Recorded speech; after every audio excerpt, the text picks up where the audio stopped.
Magandang umaga sa inyo. Sayaw-sayaw tayo. Sayaw-sayaw-sayaw. Kumusta kayo dyan?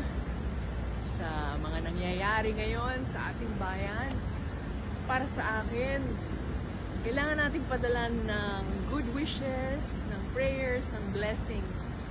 Gawin natin ngayon sabay-sabay. Una, ang ating buong bayan, minamahal na Pilipinas.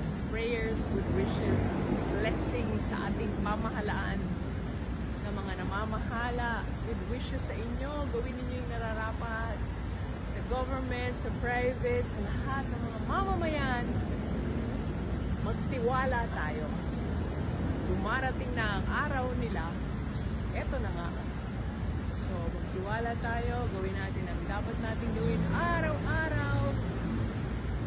Tutulungan tayo ni Lord. Tutulungan tayo ni Lord. Have a really nice day. God bless you.